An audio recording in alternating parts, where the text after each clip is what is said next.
We game time ready. Welcome to my gym. Deep in the shot clock. Fallaway three is good. Micah Parish knocking it down. 4 seconds for Parish. Heat check got it.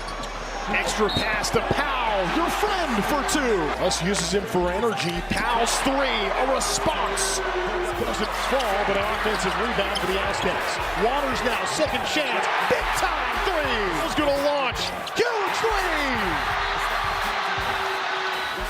Again, left that one short. Powell the offensive rebound. Parish, the hero again. Hone for the win. Left it short, and San Diego State escapes. Last second shot, we down to need a play. 3-ball in your face, hype, JK. He's living the play, reliving on the replay. He dishing leading the way to NC double. Hey, Billy White, Malcolm Thomas, Brad Caldwell, all blocking shots, got the team on the drive field.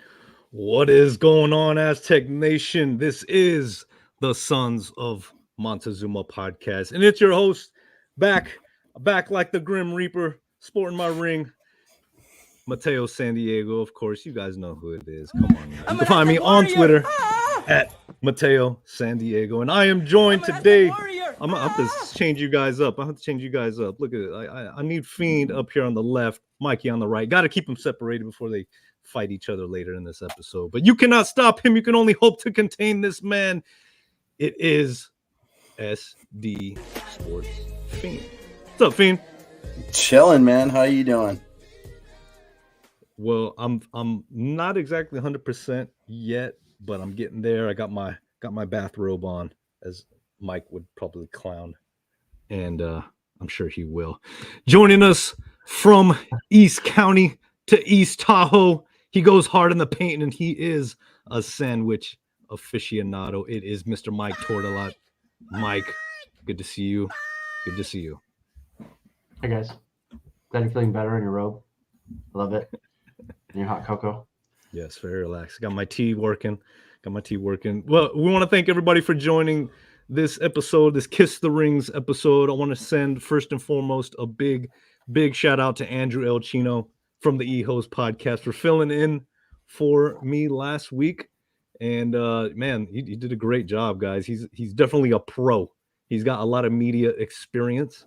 And to be honest with you, he kind of takes a little bit of a backseat on the E-Host podcast in Espanol. So a big thank you to Andrew for stepping in last week for you guys, for myself actually. So yeah, it's good to be back and just pay a little bills.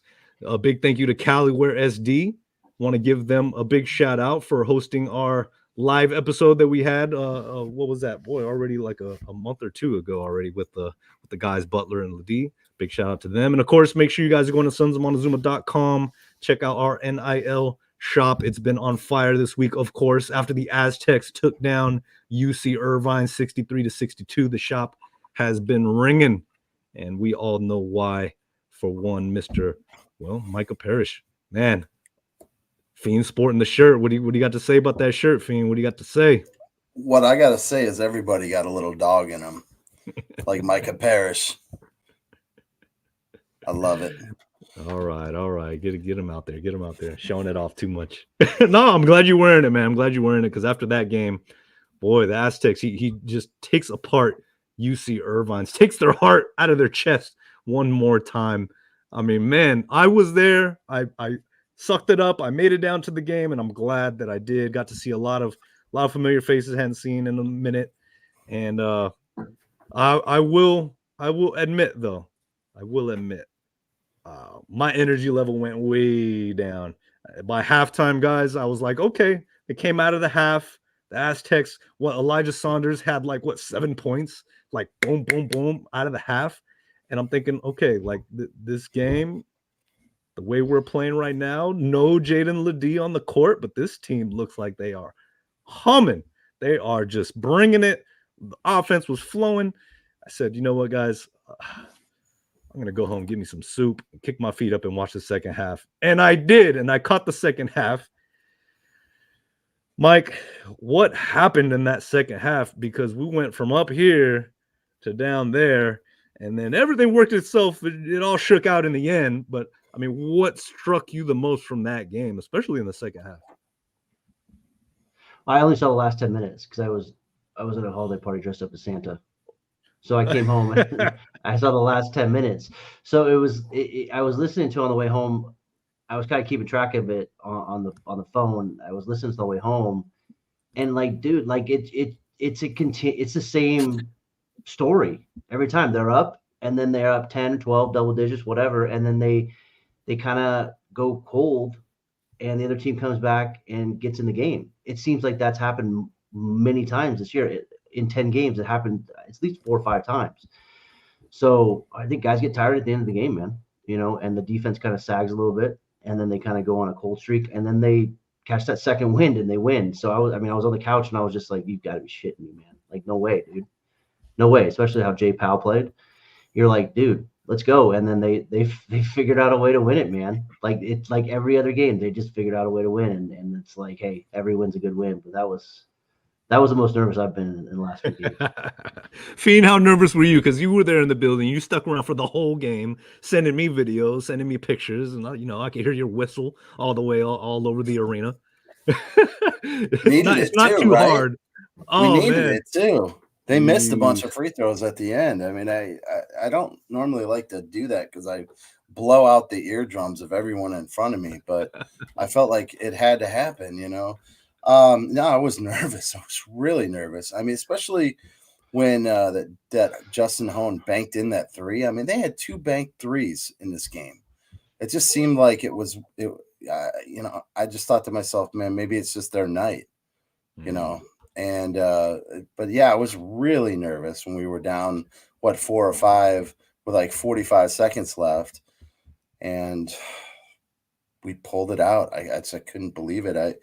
You wouldn't believe the energy in that building with like 30 seconds left. I mean, it was the loudest I have heard it in Viejas Arena. And when Parish hit that last shot, I mean, it was kind of like being at the Final Four again, where I'm just hugging complete strangers. And and like, I mean, I just completely lost it. But it was a great environment, a great comeback win. I think our headline pretty much sums it up: resilience. The resilience of this team to be able to claw back and to get a win any way they can. Win's a win. Yeah, I had to use that line from Micah. You listen to the post-game presser, and credit to GoAztecs.com on those photos. Derek Tuskin on the photography does an amazing job. You guys definitely need to go check that out if you haven't. What's up, Sarah? I see you, Sarah Eisen. How do you go 13 minutes without a basket? That's what stressed everybody out. As soon as I left the game, Fiend, it seemed like the offense just disappeared. Mike, you could say, okay, maybe the guys got tired. Okay, we're without Jaden Ledee, arguably top 5, top 10 player in the nation right now. Obviously, our main producer on the squad this year so far. So we're without him. Well, Fiend, Lamont Butler gets in foul trouble early in the first half. He gets a third in the second half, I believe. So, you're essentially without 2 of your starters for most of this game, or a large portion of this game. But all of a sudden, the offense just they disappeared. 13 minutes, Sarah points out. I don't know if I want to say they're tired. I don't know if I necessarily want to say that, because they still ran. I think the lineup went about 9 deep. We got to see guys step up, and that was kind of the big theme of coming into this game, right? Once we found out Ledee wasn't going to be in there, we all were wondering who's going to step up. I know we've had our internal, text chats and all that stuff. And, I think it was a refreshing sight for Fiend to see Jay Powell step up, scored, 15 points. He led all scorers with 15 points. Either of you guys got anything to say? I'd give you the floor right now, Fiend, for Mr. Jay Powell, if you want to take it. I think I tweeted it out before the game that, without Ledee in the lineup, he was the one guy that really needed to step up. And he's had 9 games to adjust to a higher level of Division I play coming from Campbell. And, this is the time to prove whether he belongs at this level or not, and he went through a similar struggle last year at Campbell where he was just basically an enigma for like the first half of the season. I think according to KenPom, he was like game MVP maybe once for that team. And then through the second half of the season, he was like 5 or 6 times, and he was, the game MVP and probably their best player through in their conference tournament. So, the growing pains were to be expected. I didn't expect them to be as bad as they were, these last 9 games. But yeah, no, he broke out, and I think part of that too was, he's not playing behind. He wasn't playing behind Ledee today. At the game. It just, he's not in that shadow. He was able to get in a rhythm. He was able to get some minutes. It's really hard when you only come in for like 3 or 4 minutes to get in a rhythm in the game. And when it's funny how that works, right? 12 minutes. Yeah, if you're only playing 8 to 12 minutes, it can be tough to play your usual self. And so it was great to see him get in a rhythm and hit some threes and get some confidence. And man, he came up so huge there at the end. That offensive rebound was massive, and that's one of the things that I loved about him coming in. What I saw on tape when we were recruiting him was just his ability to kind of slip by guys and grab offensive rebounds with his length. He's not the biggest guy, but he's very slippery, and he's got great length, and he showed that against UC Irvine. I think it's kind of funny how sometimes things just go that ways, right? Ledee is missing, and you think, oh no, with this huge void on the team. But it's almost like, it's a blessing in disguise now that we pulled the victory out, right?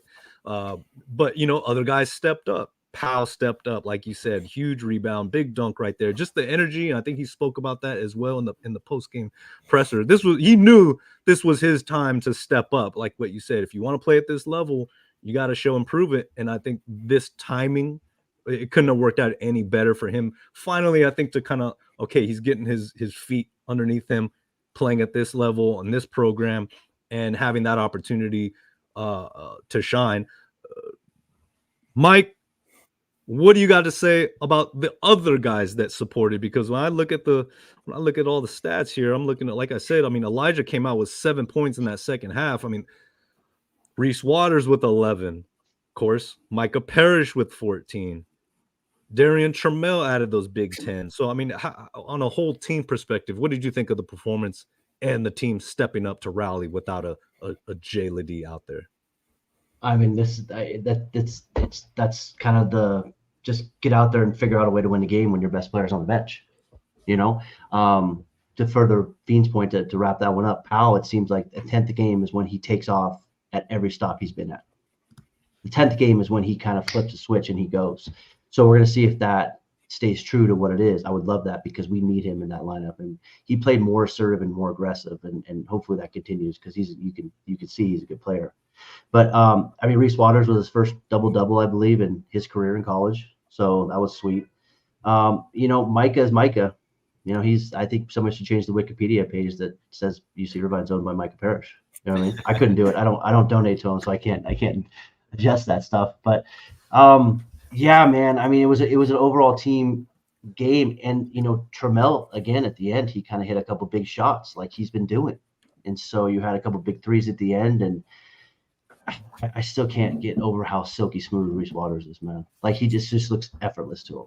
You know what I mean? So DeMarshe playing 17 minutes was great. We need him. We need a big body like him, and Miles, if he's getting back and getting healthy, we could use him. But I'll run with these 9 guys. If we can play with these 9 guys that we have here, or 10, including Ledee, then yeah, we got something here. But it's they may be not tired, but like it's happened enough to be like, all right, but something's going on where they blow a double-digit lead and then they figure out a way to come back. It's something's going on. I don't know what it is yet, but hopefully they figure it out. So it's a great win, man, going into the break. Absolutely huge win. All right. I want to thank everybody for joining the live chat on YouTube. If you guys have not subscribed yet, make sure you hit that like and subscribe button. Sarah, thank you for joining us. Angelica, I see you. Butler was frustrated for sure. Butler was frustrated. Those fouls. I mean, he doesn't get whistled often. So when you know he is, arguably defensive player of the conference. So when he gets whistled, it's like, come on now, ref. Come on. Oscar, I see you. Very frustrated about the referee calls. I think we all were. Especially, when I decided to leave there at the beginning of that second half, there were all these flagrants and technicals being whistled around. Micah got called for a technical, like all this handsy stuff. And it's kind of like, are we playing D1 ball here? Or are we playing, is this like middle school, fouls being called here? So the game just had like a really weird turn. I think it stumped the momentum the Aztecs were building there in that second half. That energy just kind of shifted, and it kind of led to this whole drought of energy, this drought of scoring. You can't put it all completely on the refs, but I think it did aid in that, bringing that intensity down, taking away Lamont Butler's defensive intensity, and then neutralizing Micah on those technical. I mean, you don't want to get another technical, so you're thinking, I can't really even touch the guy over here. I can't even play defense. So I think that's something, it's not the whole story, but it is a factor. It is a factor. Paul Libowitz, what's going on? UCSD, yes. That was a fun environment at UCSD, and it's still riding high from that one. A little too high. I had too much fun that weekend. Kind of got me sick, but it's okay. Good to see you. Thanks for joining. Sergio Jimenez, of course, from the Hijos. Heidi for freshman has been key minutes. I love Heidi's game. He got the start. We were wondering who was going to get the start in place of Ladie. Now, Fiend, you had a little comment about that, though, as far as who started the game and some different things as far as metrics go. Do you have anything to add on that?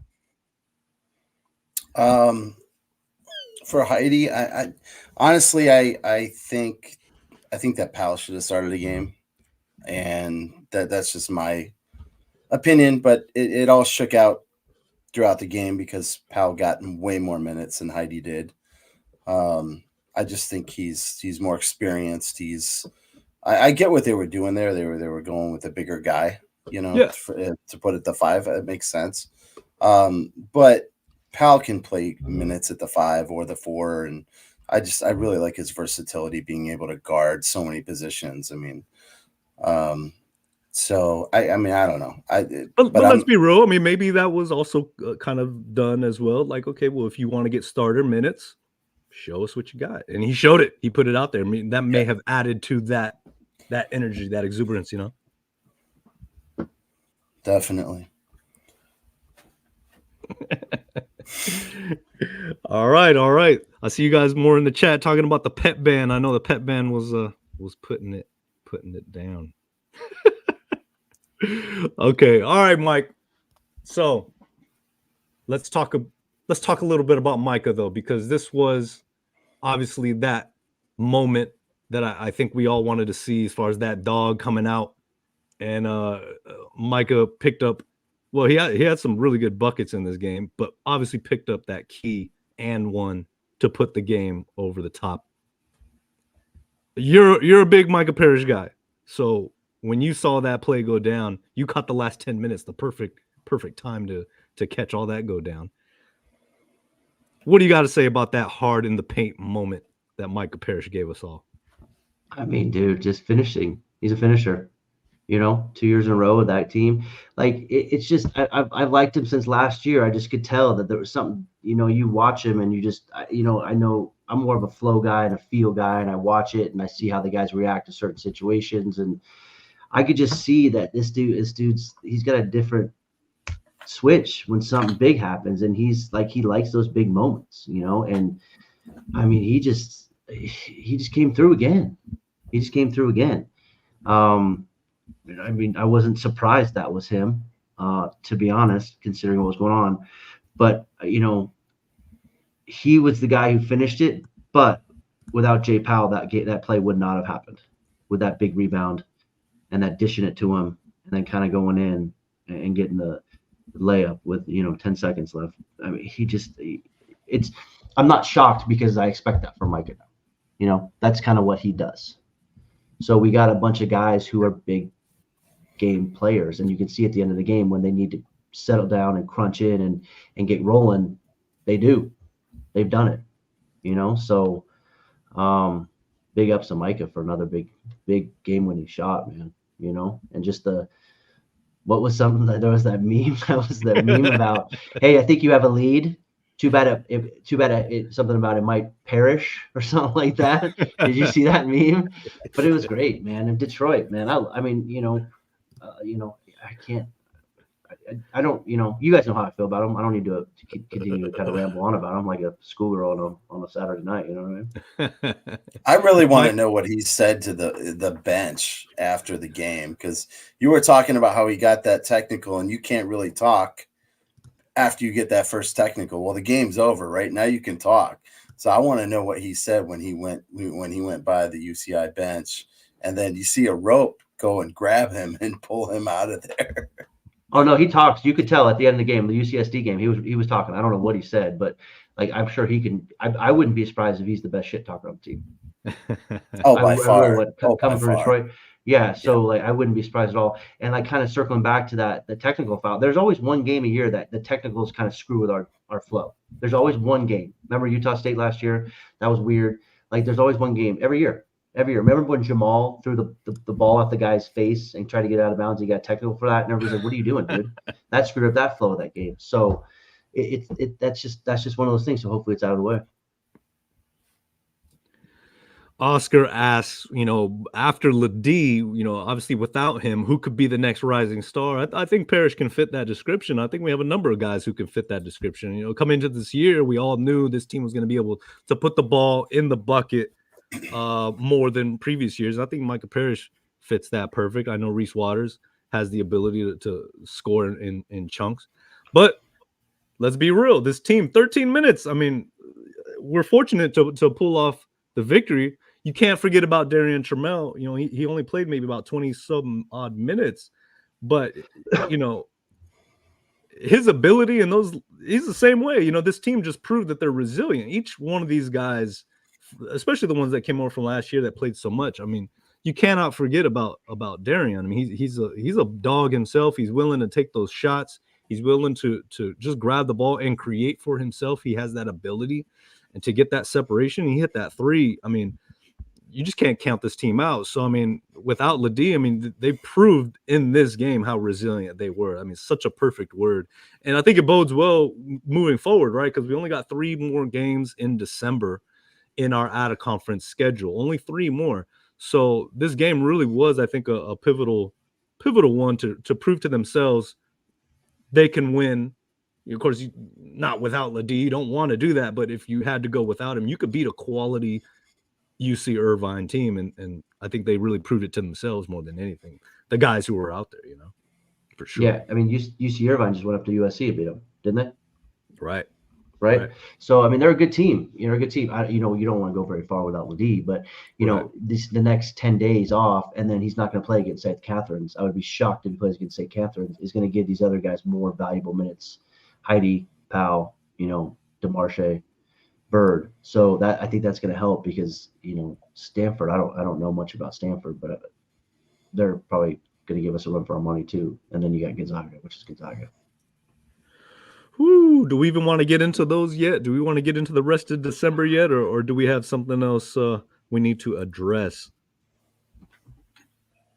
I know Fiend, as we like to call him, Mr. Fiendstradamus. We're gonna play on the game. I don't think he bet on the game, but Fiend is a Mr. Fiendalytics, as we like to say. He loves to bring in stats and all the data. So, Fiend, you got anything cooking for us that stood out to you at this juncture of the season? Well, I don't really have anything as far as this juncture of the season. I had a stat that I think was kind of indicative of how important Jaden Ledee is to this team. And that is in the second half of the game versus UC Irvine. Overall for the game, we got outscored in the paint 30-18. And in the second half, we got outscored 22-8. Not having a rim protector, not having someone back there to disrupt shots. They had guards that were getting into the paint and getting, pretty easy layups basically over our guys. And that really brought UCI back in the game. So that concerns me a little bit, is that, and we've seen this now, not just in the Irvine game, we saw it against a team like UCSD, where their guards were able to get into the paint and break our defense. Part of that could be, someone like Butler having, 3 fouls and being concerned and not playing as tight defense. But it's just something to look at moving forward. We really need, I feel like we do need like an interior presence to help contest shots, and make it more difficult for these teams to hit these shots in the paint. But we'll see moving forward. It's just a couple of games. It's a small sample size, but there's no way we should be getting outscored 22-8 by UCI.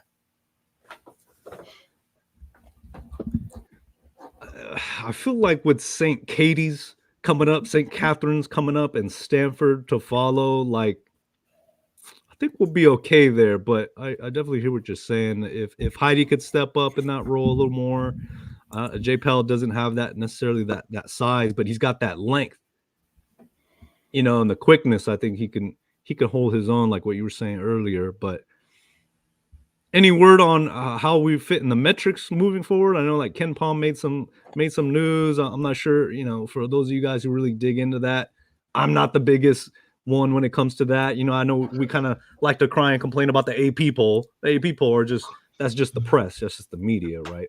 But whatever the tournament is rolling off of, whatever they're basing their seeding off of. Any idea how we fit along those? I mean, I think we're still solid. I mean, we're what, KenPom 32, net ranking 29. I think we were about that this time last year.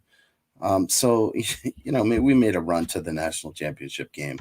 So I'm not too worried about the metrics and where we're at right now. I think we're pretty solid. We've got a good non-conference schedule. What's really interesting is seeing the outsiders and their perspective. There's a lot of people who think that San Diego State is not playing well, and that we're maybe ranked too high, or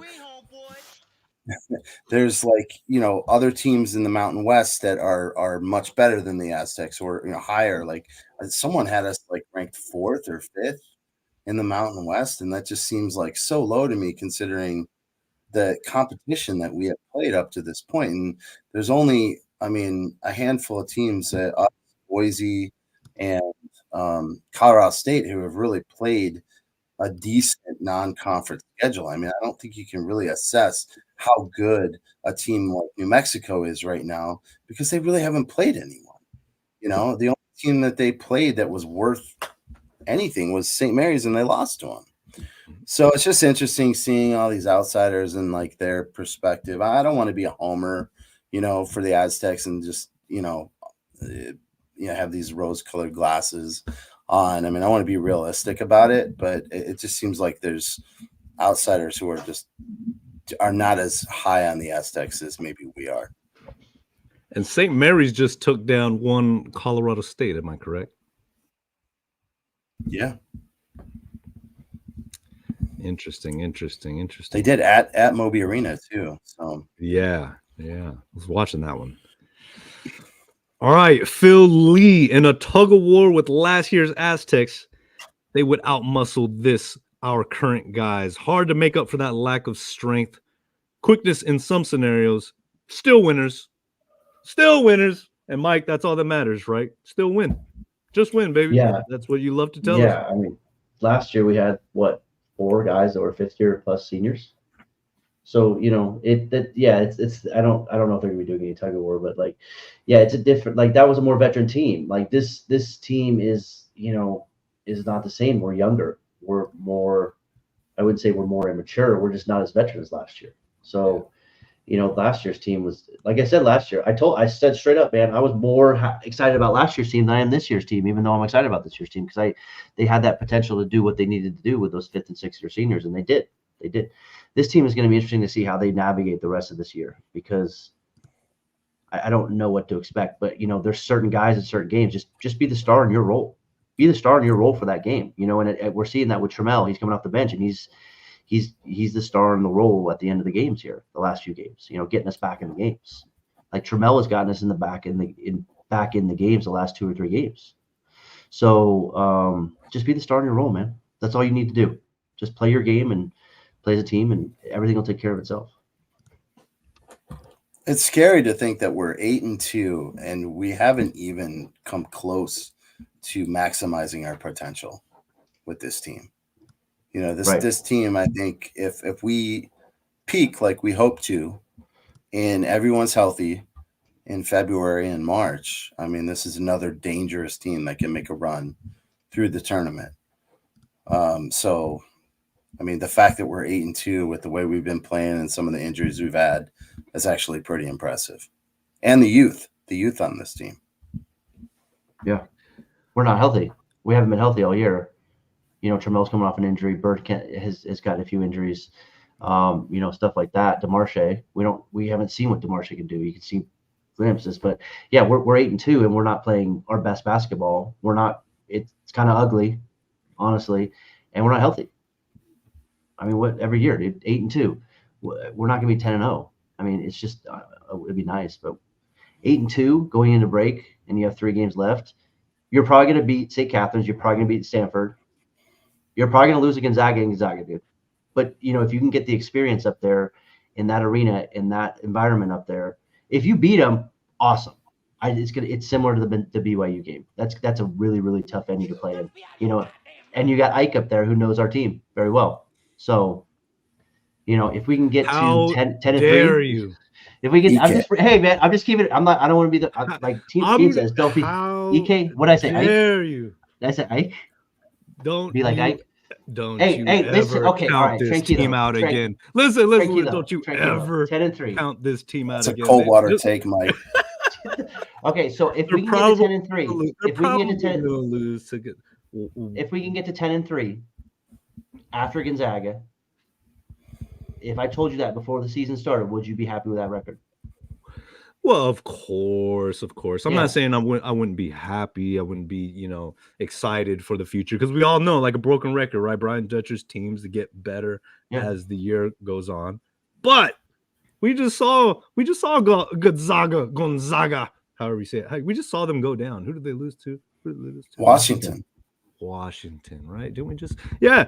So to say, we're just going to go in there and lose. I mean, this team has already played in some really, really furious atmospheres. I mean, you can't really top GCU. I mean, I know it's a small arena, but after going through that, like, come on, man. I'm listen. It's a very difficult place to win. I know. You know what I mean? Like I think we're going to beat the 2 teams at home, and we're going to have I feel like that's a similar game to the BYU game. It's a tough place to play in, Oh, hey. Oh, I just want to give a nice little visual to everybody watching. Thank you for joining the chat. Thank you guys for joining us. I just want to let everybody know it was so nice going to the game and picking up these Final Four banners. These Final Four banners that we all got because our team made the Final Four. It's a beautiful thing. It's a lot of fun, and I know where I'm going to hang these right in my car so I can look at it everywhere I go. Joey, in the chat, where's yours? Oh, he's back. He's back. Where's your banner, buddy? Like a crazy ex-girlfriend finding you at a restaurant when you're on a date with your new girlfriend. He's back. Anyways, moving along. This is what we got to expect. Micah said it best. We're getting everybody's best every single game. He said it, man. People are doing what they don't normally do, shooting percentages that they don't normally shoot, and that's what comes with the territory. When you got to beat the best to be the best. And right now in the Mountain West, I mean, we didn't even need the Final Four to assert our domination over that conference, but it's pretty nice. Yeah. What's going on, SD Born and Raised? Thank you. My voice is healing. Nature is healing. The Aztecs win again over UC Irvine, 63-62. And yeah, not any games. St. Katie's isn't for another like 9 days. So I'm not sure what we're going to do with ourselves on the basketball side, but I think we got a couple ideas. So thank you guys for joining. Make sure you guys subscribe to the channel. Keep updated with us very soon because we got some really, really good things on the way coming up. Of course, our NIL shop, you guys, you know, it's a little too late for Christmas now at this point, but don't let that stop you from taking advantage of our sale at sonsofmontezuma.com. You can get 10% off just by using the discount code Monty, MONTY. Save yourself 10%. And really quick, guys, before we move on to the next topic, just want to remind all you guys, you know, to keep our online shop profitable, because that's our number one goal, is to build this thing so it could be profitable for our NIL players, right? You know, we don't just do this so just do it strictly for fun. We want to be a blessing to them through your purchases and their gear. But just to let you guys know, got to remind you, you know, we don't keep a big back stock of you know, apparel items for them. When you order it, it is manufactured once you order. It's direct to order. So that keeps the environmental, you know, costs and you know, precautions down. It ensures that it stays profitable for those guys. So it takes about a week for that to happen, and then from then on, you kind of gauge the shipping, probably another week or so for shipping. So that's kind of how direct to garment items work, you know. And our support has been phenomenal. Really appreciate you guys, and hope to keep doing it. We got to get some more items out there for people to enjoy, because you know, I love going to the games, guys, and seeing people with the gear. I saw somebody with the Ladee bucket hat. I was like, yes, thank you. So thank you guys for supporting so dang much. What about a Sons of Montezuma robe? Oh, a bathrobe. That would be sweet, dude. Yeah. Yeah, the logo on there. Yeah, the logo, maybe something embroidered on the back. Well, maybe that's a little too much. Hey man, I don't make the ideas make me. You know what I mean? Yes. We got to get the bat suits when we go to Lawler Event Center in Reno. We got to get the embroidery on the back with the Sons of Monte logo. Okay. We're doing that, right? We're doing that with the bat suits. If you want, we have to. I mean, for our trip to Albuquerque, is that what you want? No, Reno, because they have bats living in the arena. The Bat Cave. We should, the Bat Cave. Yeah. So you got the Bat Cave and the pit. Like, boy, where are we going this year? Where are we going, man? Man, Mount West. I don't know if I can make that happen. I don't know about that. All right, guys. Any other topics we need to hit on? What do we? Dave Batsuit's classic. Oh man, my bat suit. We are making the trip to Reno, guys, just so you guys know, because of course Mr. Mike Tortolot is out there in those neck of the woods, and we're gonna go pay him a visit, make him feel like he's right at home in Viejas. And I'm looking forward to that. Where do you guys think we should go? We are going to Reno. We are going to Albuquerque. Yes, that is happening. Where else do you guys think we should go? Let us know in the chats. Let us know. Oh, now we're getting. Okay. I don't know. I don't know if you're 21 and up yet, Mr. Trelezzi. Whatever. Yeah. We'll see. Somebody might spike the beer. I asked him if he was going to do something with us last week, and he said absolutely not. So apparently he's. Please tell me how your guards or bench can play with you on them. I just know that House and Mashburn have. I think. Real quick, Joey.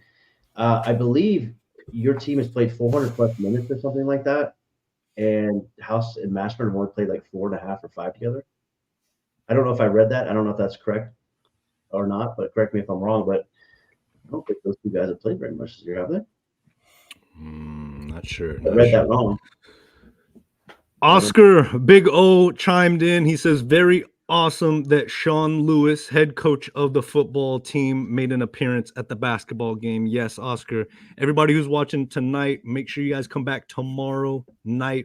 I will be sitting down with K-Fi James and Dan, We're going to go through a new football episode and get everybody caught up on the new hire, all the new hires on the staff, all the new commitments and recruiting, and just it's a different looking program. So please, you guys, definitely join us. Join us tomorrow. What's going on, Finn?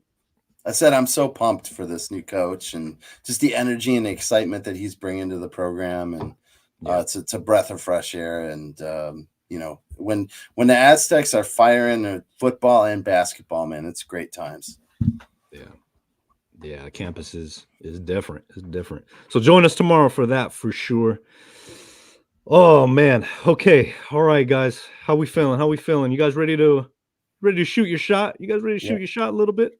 We don't have any games coming up anytime soon, so let's have a little fun, guys. Let's shoot our shot around it. If you guys are familiar, we like to end every episode with a challenge between Mr. Mike Tortolot and SD Sports Fiend, where they get to answer random questions that I have prepared for them. So get your popcorn, like on Heliga, get your popcorn ready, because we got some questions for them. It's time to shoot your shot, guys. You ready?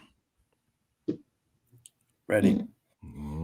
That didn't sound ready. Make sure you guys let us know in the chat. Let us know who won that particular round, because each guy has to answer the question from a different point of view than the other. And they got to convince you. That they hit the shot. All right. So question number 1, I'm giving it to Mike, I believe, because El Chino gave it to Fiend first last week. So Mike, you get first dibs. SDSU stands at 8-2 right now, with 3 games left to go in the non-conference season. Of course, we said St. Catherine's, Stanford at home, and Gonzaga on the road. The question is, do the Aztecs need to improve more on offense or on defense in order to win all 3 games? You can only choose one, and Fiend will have to choose the other. Mike, are you ready? So the question is, do they need to improve more on offense or defense to win the next 3 games? Yes, and give us your reasons why. Convince us you know what you're talking about. Okay. Are you ready? No. But yes. Shoot it. I think they need to improve on offense.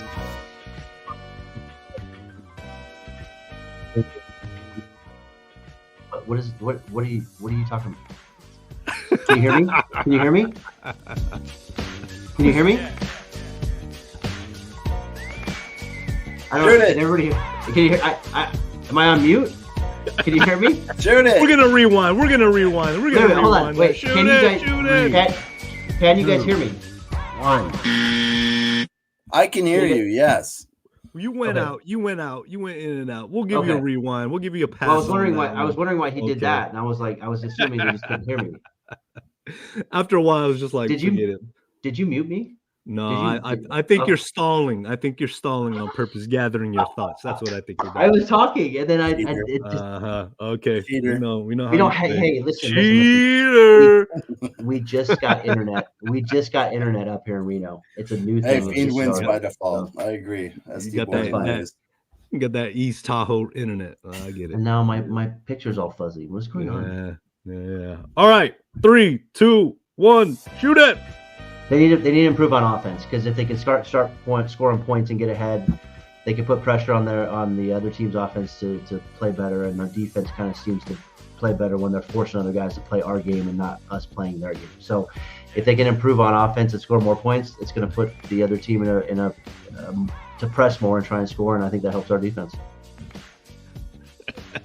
Could you hear me? Okay, all right. Now I'm all paranoid. I'm like, shit, can they hear me this time? What's going on, man? After all that, after he shoots it, no, can you hear me? Hear you. Yeah, can you hear me now? Can you hear me now? That was good. That was good. Everybody, let us know how you thought Mike Tortolot did in that answer, because the second time, not the first time. Yeah. All right, Fiend, you had a lot of time to think of your own take. Which side do we need to improve better? He says offense, so you got to take defense. Shoot it.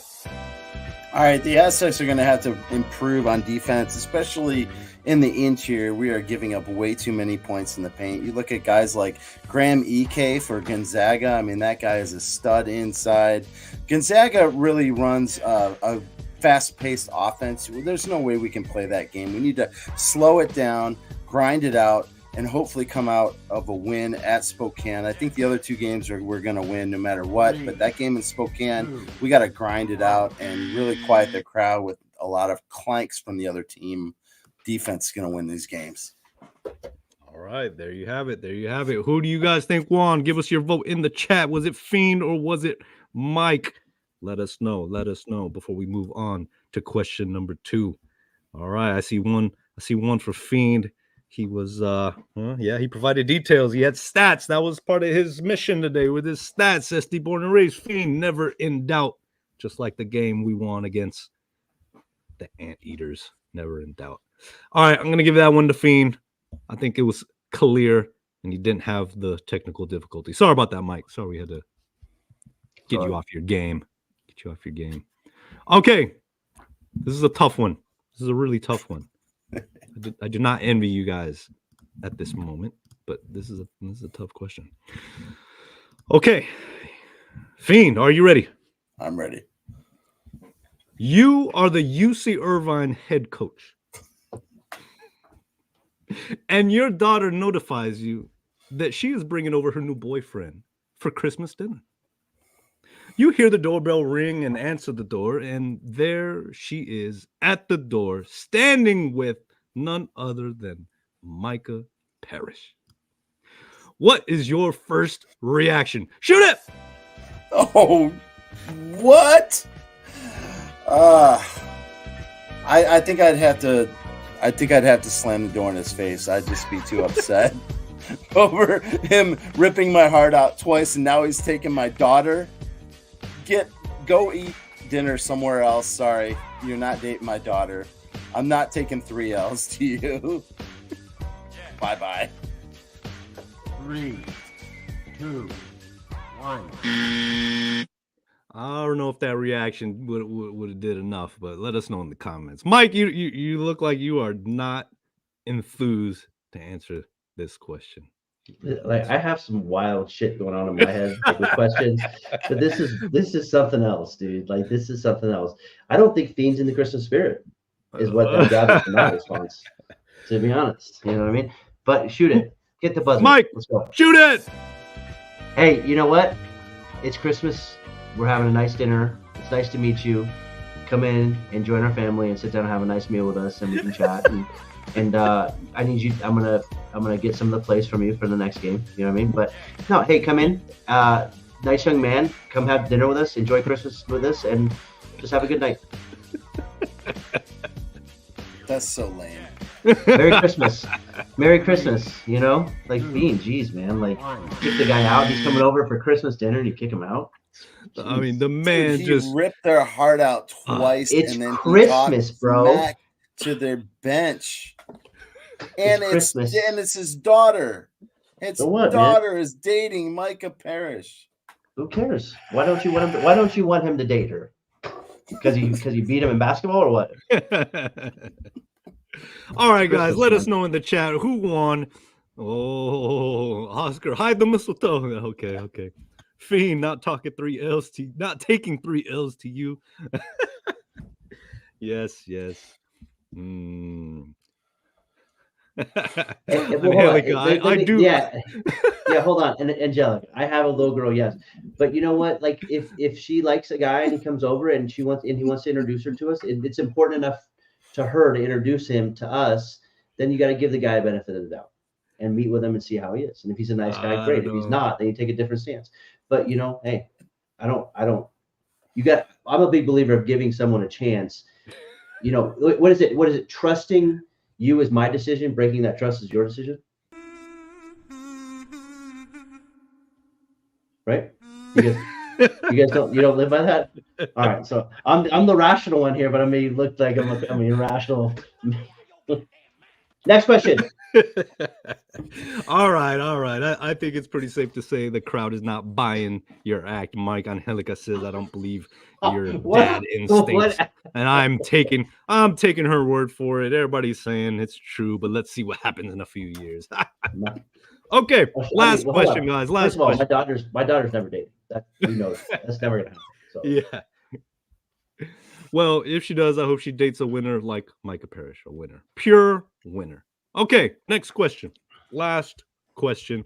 And we're going to get in the holiday spirit because, we don't have any games coming up, but we do have Christmas coming up. We got holiday season coming up. So the ball is in your court, Mike. You get first crack at this one.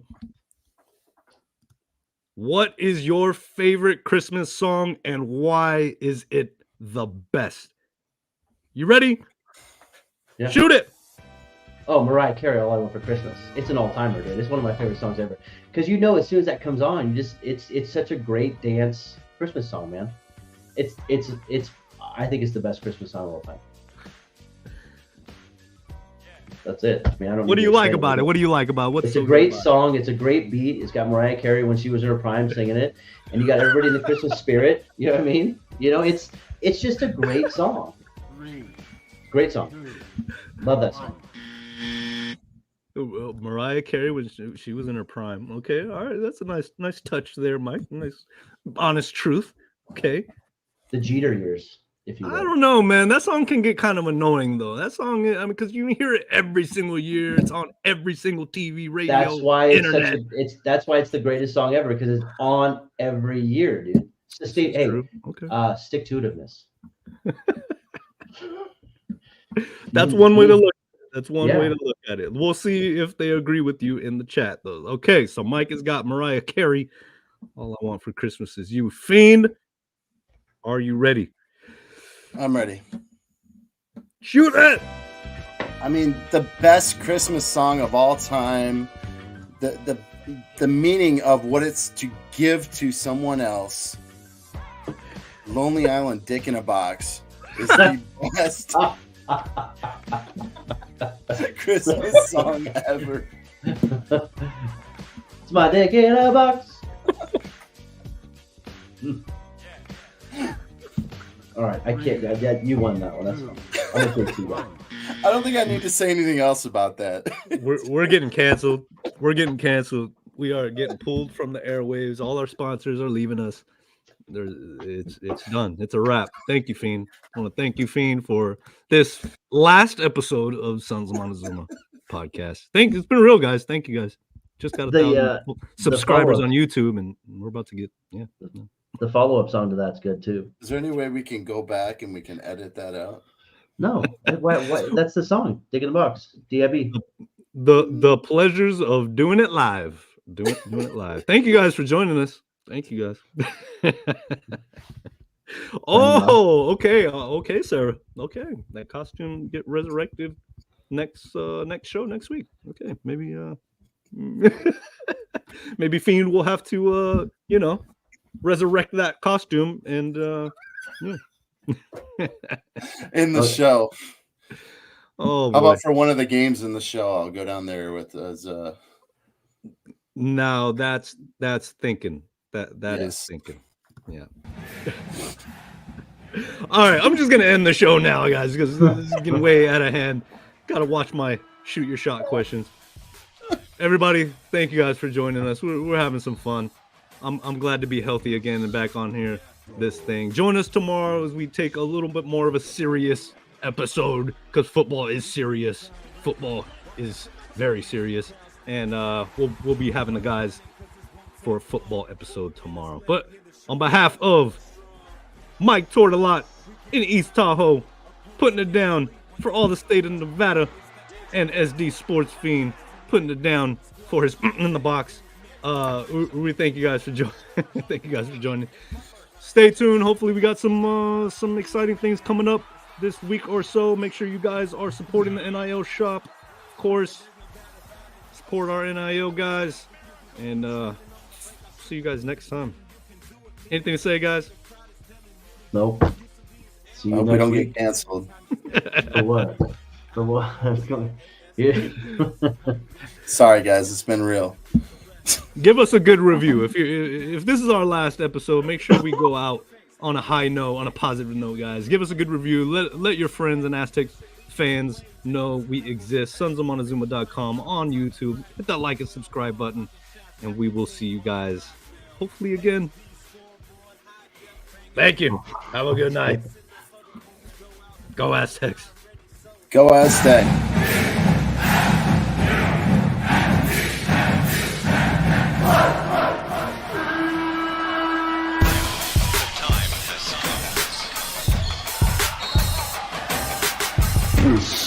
Yeah.